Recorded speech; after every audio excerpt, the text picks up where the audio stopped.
Natalia from Omelete. Omelette? Yes.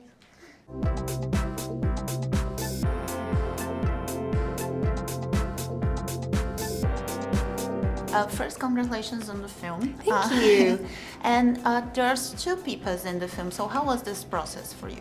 It was really interesting actually because we didn't do any character work together. John was quite adamant that we had, he sort of liberated us in a sense by trusting us with our own process and what we brought to the role. I guess maybe they did the matchmaking of sorts in the audition process so that we had a similar essence or something. But yeah, it wasn't a lot of work that we did actively together. I spent as much time with her as I could because I think she's just a rad little kid.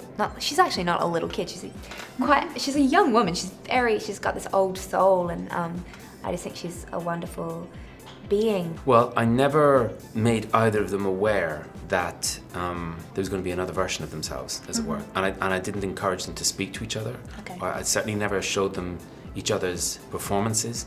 For me, the important thing was that the truth of each age was what we were trying to get on that screen, which was the emotional dilemma that they were. And when you're 14 as opposed to when you're in your mid-20s, you're not the same person. There are some similar aspects, but I wanted them to not just do an impersonation of a performance. That was very important to me, and same was true of all of the other characters who played younger and older versions of themselves. We didn't really see each other work or any dailies or any playback after we would film.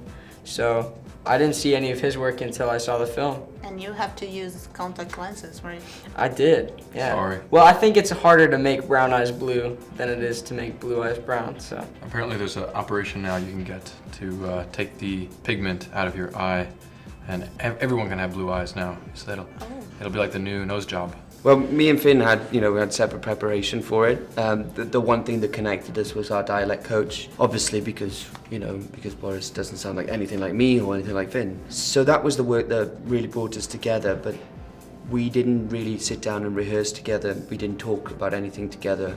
And I think John Crowley made that decision because he wanted Finn to be as fresh as possible and he wanted me to get as damaged as possible. So to see the happy young boy maybe not would have worked for me, and him seeing his future may not have worked for him. So we were kept separate. And you guys have this really strong scenes with Oaks, and then how is to deal with such a heavy aspect with such a young actor? Well, I mean, we'd have to kind of remind ourselves that he was a kid because he was so kind of thoughtful and professional and quiet and well prepared, and really he never struggled with any of the scenes. And then these other scenes when Finn Wolfhard would show up and you'd see them, between shots, and you'd think, oh, they are just kids, they'd be laughing about stuff that kids talk about, or talking about music, or talking about sports.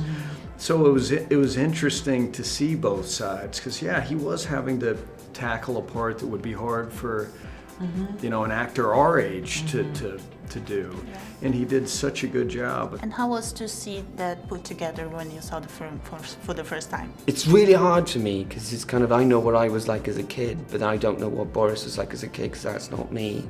And then playing the older version. But Finn did everything I would have hoped. If I was his age and I played it, I would have tried to have played it exactly like him. So for me, I loved it. And I'm probably the worst person to ask to see if it works or not, because I only hope it does work. For me it did. Please tell me it isn't true.